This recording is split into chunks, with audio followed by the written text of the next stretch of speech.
a failure that had harrowing consequences for his family.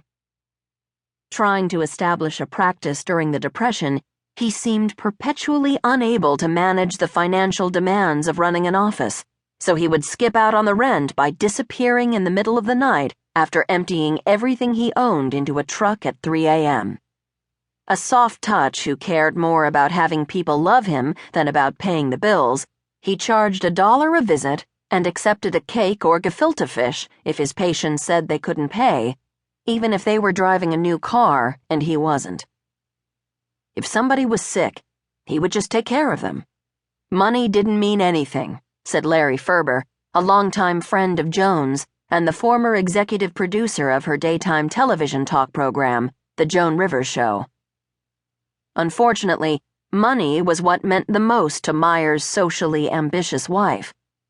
Beatrice Grushman came from a family of well-to-do merchants in Odessa, and she raised her daughters on enthralling stories of her own enchanted Russian childhood, of lavish parties with peacocks strolling on lush emerald lawns and liveried waiters twirling trays of gold flatware and pears filled with caviar.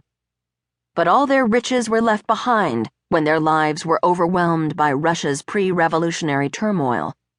After sewing jewels into the sable lining of her coat, Beatrice's mother fled with her children to America. As a young woman in New York, Beatrice worked at a sewing machine in a blouse factory, stuffed her shoes with newspaper when the soles wore out, and lived in a cold-water flat where she slept on 2 chairs pushed together while her bed was rented to boarders. Humiliated by her family's straitened circumstances and haunted by their loss of privilege, she developed a lifelong obsession with the trappings of wealth.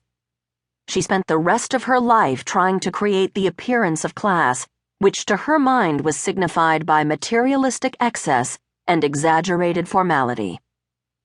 Both my parents were almost pathologically terrified of poverty, Joan wrote in her first memoir, Enter Talking, which was published in 1986. But instead of bonding over shared trauma, her parents dealt with their fears in disastrously conflicting ways.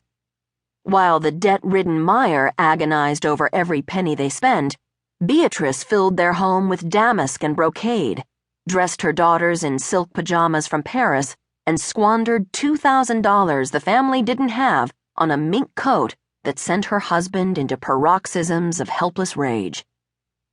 Elegance was her religion, Joan said. My mother wanted MD to stand for make dollars.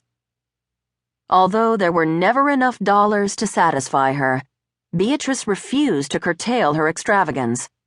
No matter how many screaming fights the Molinskys had over money, no matter how many times Beatrice stormed out of the house in disgust and then slunk back home because she couldn't support herself, her compulsive spending forced her husband to live perpetually beyond his means. The consequences were painful for everyone. To the outside world, the Molinskys were the very embodiment of mid-century success.